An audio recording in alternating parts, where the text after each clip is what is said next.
Hi everyone. So here we are, February already, and I think it's the perfect time of year before the garden really starts to wake up and grow, um, to just have a look around your garden at your boundary walls, your fences, your railings, your garden furniture, um, and maybe just have a think about, does it need a bit of sprucing up? What condition is it in?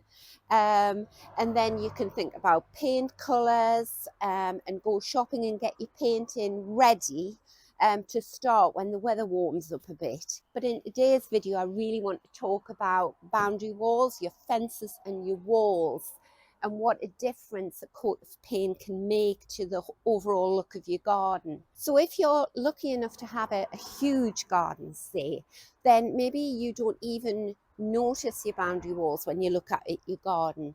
You're too busy looking at the trees or the shrubs or the flowers or anything like that.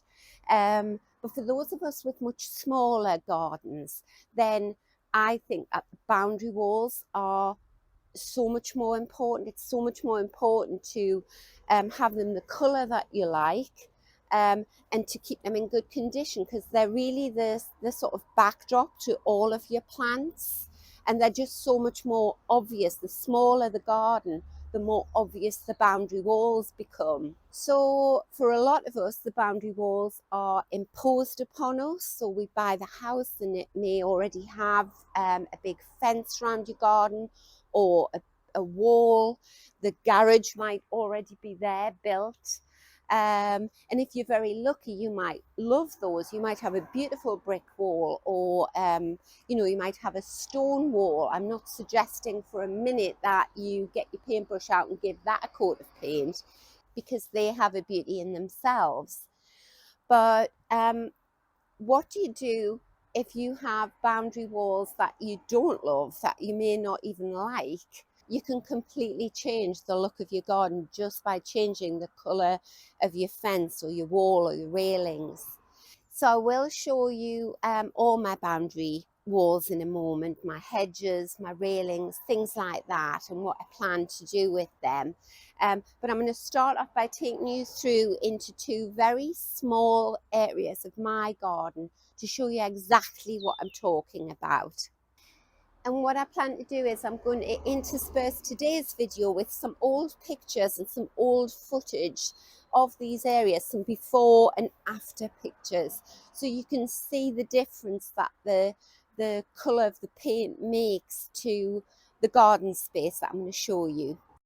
So this is my little courtyard area. It's very shady for about 95% of the day. This is in deep shade.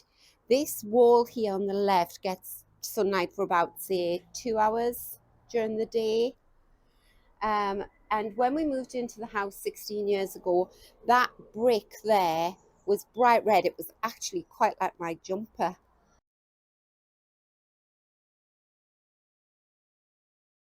And this wall here, which is the side of my garage, um, which I think it's made of some kind of like prefabricated cast concrete or something. Um, so that's been all different colours. That was like a battleship grey when we moved in. I painted it white, I painted it green. This is sort of an insipid grey. I was very disappointed with the colour of that. Anywho, and then I've got my conservatory there. So you can see it's a very confined space. So personally, I feel I can't ignore the walls, the boundary walls. They play a big part in the overall look of this garden. So a couple of years ago, there are videos out if you care to look back. I decided that I was going to change the whole look of the garden. The planting stayed the same. So lots of ferns, acers, hostas, and it, particularly the acers, give it a sort of oriental look.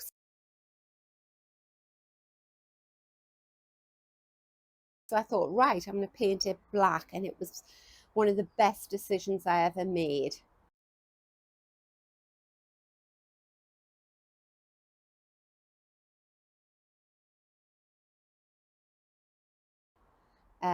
Similarly with the fence was like an orangey brown.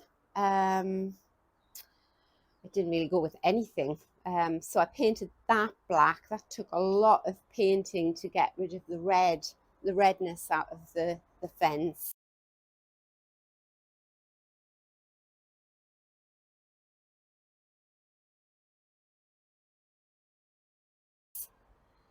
But that was 2 years ago. And you can see it needs a sort of freshen up now, particularly down by my outside tap down there. It needs the flaky paint just scraped off, and I'll give it another coat of black. The fence, so for that I would use masonry paint. The fence, you can use a proper fence paint, or you could use an outside wood paint, which will give you, it's more expensive, but it'll give you a deeper depth of colour. And for this wall here, I'm going to go a nice warm stone colour. I'll show you actually. It's I think it's called earthy beige, and it's the colour I used inside my conservatory. And I'll just have it mixed in a masonry paint. But I think that will go really nice with the black fence. And then this is the kind of stone colour that I'm talking about for the side of the garage. I think this is called earthy beige. I'll show you down here. So that's earthy beige, which has got a sort of warm base tone. And then that's the colour of the garage at the moment. So it will look much darker, but I think it'll look much better. So I think this wall here is one of the first walls that I'll tackle and paint, because I have a heuchera ladder. I sort of created this plant stand effect last year. I'll put the link in the description box below. And this year, instead of heucheras, I'm going to have a spring bulb display. So once that's set up in place, I don't want to be moving that. So I'll get the wall painted, and then I can put the spring bulbs in place. And if this little courtyard was really sunny, and instead of growing shade loving plants, I was growing things like fatsias and you know, sort of more tropical plants, then I could have a lovely, say, bright orange wall here. I once saw that at RHS Harlow Car. They had a little section of a garden, and they had this bright orange paint. It was beautiful, with all sort of tropical plants, and then a pond in front. It looked really lovely, but that would look totally out of place in this courtyard. I'll show you the orange that I'm talking about, because I painted the wall in my conservatory that colour, well, similar. So that's the colour orange that I'm talking about.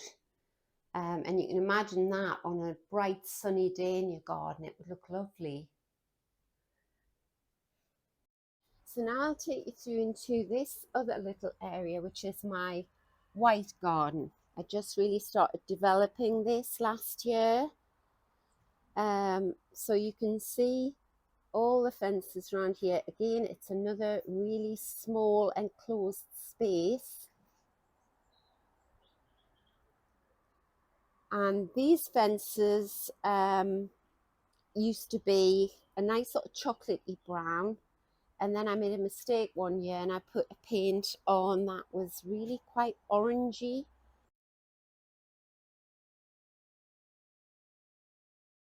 And last year I decided that I would paint the fences black. So I'll put the link to the video where I'm painting this fence.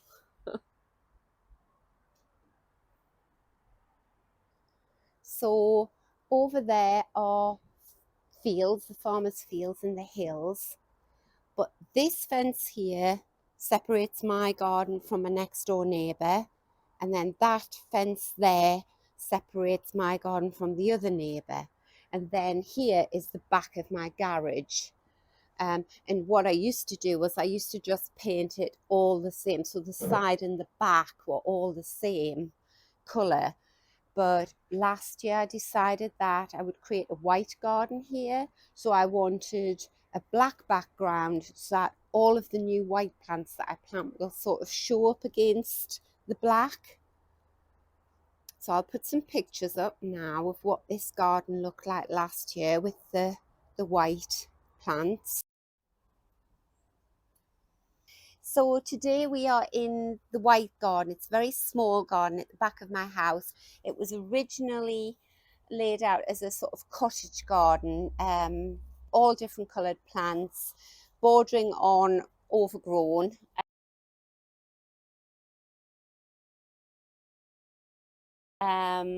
And then last year I decided that I would create a white garden here, because you might not believe it today because the sun is so bright, but normally this garden is sort of deep shade on this side, and if there is any sunlight gets through, it's on this border here.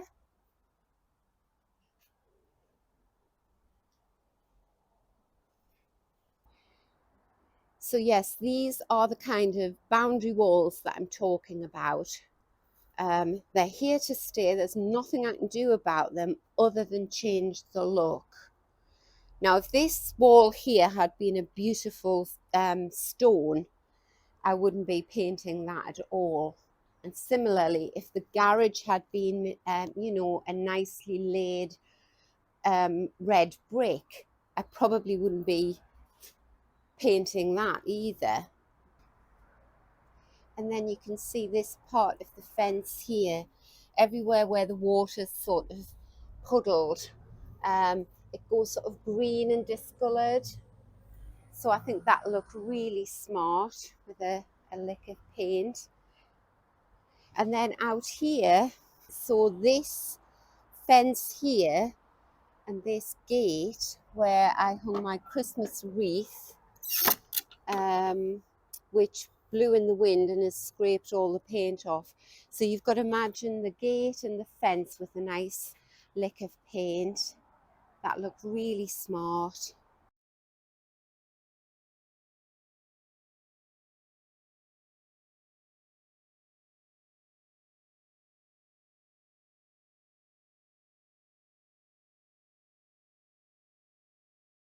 And then the other boundaries that I have a huge hedge that goes right down to down the drive there.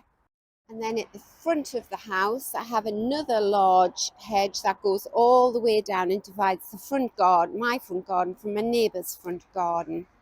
So we sort of share the responsibility for these hedges. But, and I'll take you outside now to show you the boundary walls that go all the way around my garden, all the way up there.